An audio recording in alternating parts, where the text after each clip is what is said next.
तो अटलांटिक महासागर की जलधारा है। जलधाराएं किसे कहते हैं? तो निरंतर एक निश्चित दिशा में चलने वाली जलराशि को हम जलधारा कहते हैं।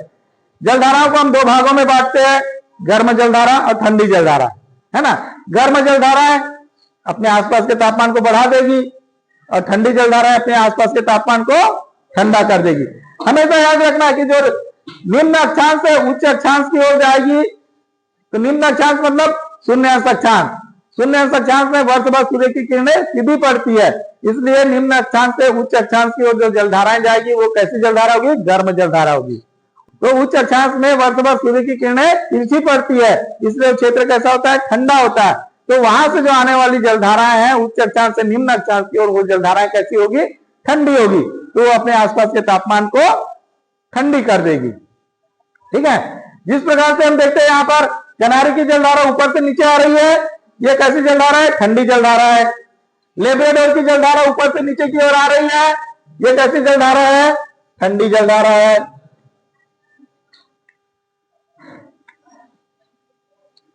उसी प्रकार से फॉकलैंड की जलधारा नीचे से ऊपर की ओर जा रही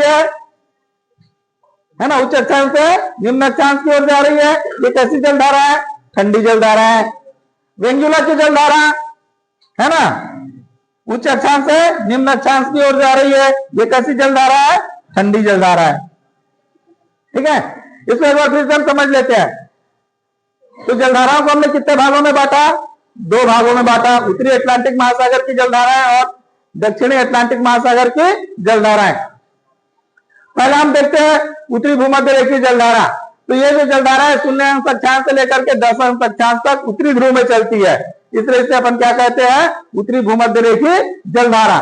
तो ये जो जलधारा है वो अफ्रीका से शुरू होती है, अफ्रीका के पश्चिमी तट से शुरू होती है और कहा जाती है पश्चिमी द्वीप समूह तक जाती है।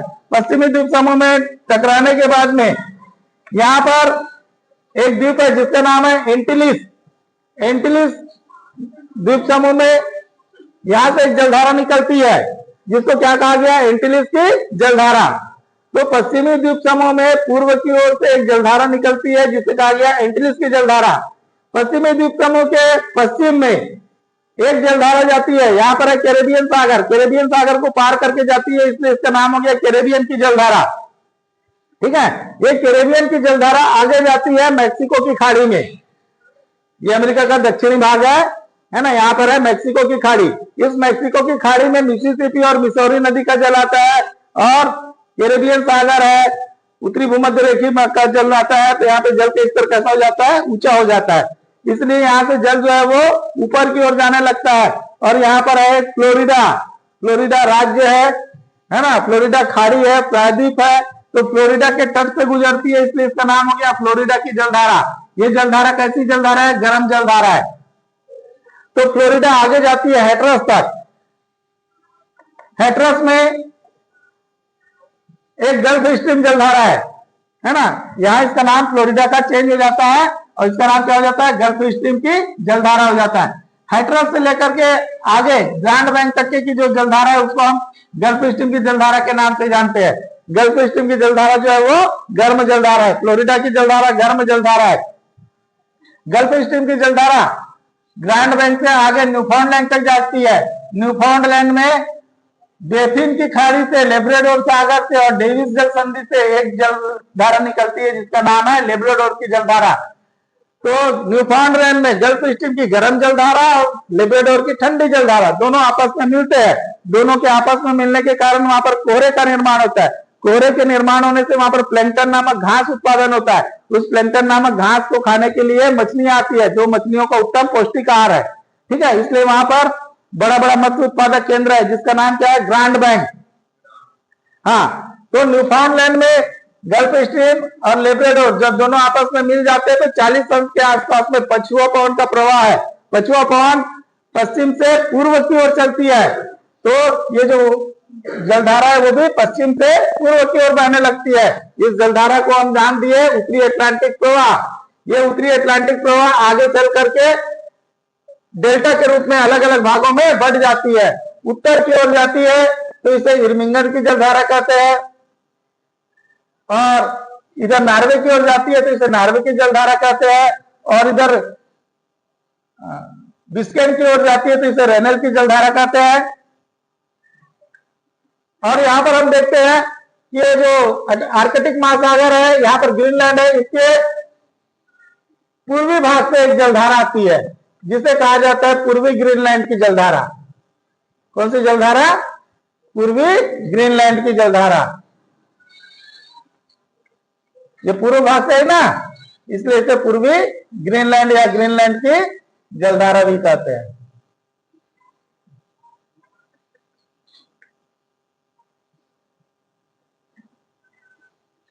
आगे हम देखते हैं कि कनारी द्वीप के पास ये उत्तरी अटलांटिक प्रवाह की एक धारा जो है वो नीचे उतरती है और कनारी की खाड़ी में, कनारी द्वीप में प्रवेश करती है, और प्रकृति के कारण से ये जलराशि है वो ठंडी हो जाती है। कनारी द्वीप से गुजरने के कारण इसका नाम क्या हो गया? कनारी की जलधारा हो गई। ठीक है, ये आगे आती है नीचे और कहा मिल जाती है? उत्तरी भूमध्य रेखीय जलधारा में मिल जाती है। इस प्रकार से एक चक्र बन जाता है ना। उत्तरी भूमध्य रेखीय जलधारा, गल्फ स्ट्रीम की जलधारा, उत्तरी अटलांटिक प्रवाह और कनारी की जलधारा, ये आपस में मिलकर के एक चक्र का निर्माण करते हैं, जहां पर जल जो पूरा शांत होता है और गतिहीन हो जाता है। यहाँ पर सार्गेस नामक छोटी छोटी घास पाई जाती है, जो जड़ विहीन घास है। इस घास को सबसे पहले स्पेन के लोगों ने देखा। स्पेन में इस घास को सार्गेसो कहा जाता है, इसलिए इसका नाम क्या हो गया? सार्गेसो सागर हो गया। उसके बाद हम देखते हैं दक्षिणी भूमध्य रेखीय जलधारा, दक्षिणी अटलांटिक महासागर में। तो ये जो जलधारा है ये मध्य अफ्रीका से शुरू होती है और सेंट राकंत्रिप तक चलती है। सेंट राकंत्रिप में आने के बाद में ये टकराने के बाद में दो भागों में विभाजित हो जाती है। एक भाग जाता है ट्रिनिडाद की ओर और आगे ये चली जाती है उत्तरी भूमध्य रेखीय जलधारा में मिल जाती है। दूसरा भाग ब्राजील के तट के सहारे सहारे नीचे की ओर जाती है। ब्राजील से गुजरने के कारण इसका नाम हो जाता है ब्राजील की जलधारा।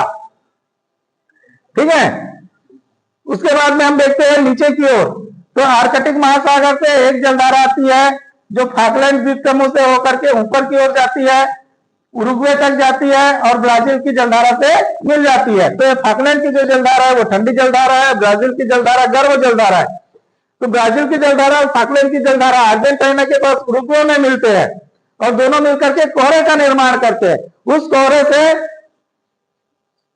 जो ब्राजील में कॉफी का उत्पादन होता है उसके लिए आवश्यक दशाएं पैदा करती है। उसके बाद 40 वर्ष के आसपास में फिर पछुआ पवन का निर्माण होता है। दक्षिणी पछुआ पवन है ना, ये हमारी कौन सी दिशा है? दक्षिण दिशा है ना, दक्षिणी पछुआ पवन प्रवाह। तो यहां से स्टार्ट होती है पछुआ पवन। पछुआ पवन के प्रवाह के कारण ब्राजील की जलधारा और फॉकलैंड की जलधारा दोनों मिलकर के पश्चिम से पूर्व की ओर जाते हैं, तब इसका नाम हो जाता है दक्षिणी अटलांटिक प्रवाह। और ये जलधारा जाती है कहां पर? अफ्रीका के दक्षिण तट में वेंगुला प्रदेश में टकराती है और इस तट के सहारे सहारे ऊपर की ओर जाती है। वेंगुला प्रदेश से गुजरने के कारण इस जलधारा का नाम क्या हो गया? वेंगुला की जलधारा। और आगे जाकर के ये दक्षिणी भूमध्य रेखीय जलधारा में मिल जाती है। अब हम देखते हैं विपरीत विषुवत रेखीय भूमध्य रेखीय जलधारा। तो विपरीत विषुवत रेखीय भूमध्य रेखीय जलधारा जो है वो उत्तरी भूमध्य रेखीय जलधारा और दक्षिणी भूमध्य रेखीय जलधारा जब दोनों पश्चिमी द्वीप समूह के पास मिलते हैं तो जल का स्तर कैसा हो जाता है? ऊंचा हो जाता है। तो जल का स्तर ऊंचा हो जाने के कारण इसकी एक जलधारा जो है वो विपरीत दिशा में घूमती है और इसको पश्चिम से पूर्व की ओर प्रवाहित होने लगती है। तो विपरीत विषुवत रेखीय जलधारा जो है वो पश्चिमी द्वीप समूह से विपरीत दिशा में बहती हुई वो गिनी के तट तक आती है ना। तो इसको अपन क्या कहते हैं? विपरीत विषुवत रेखीय जलधारा। गिनी के तट से गुजरने के कारण इस जलधारा का नाम गिनी तट पर क्या हो गया? गिनी की जलधारा। गिनी की जलधारा भी गर्म जलधारा है और ये गिनी की जलधारा जो है वो पूर्व से पश्चिम की ओर प्रवाहित होती है। क्लियर?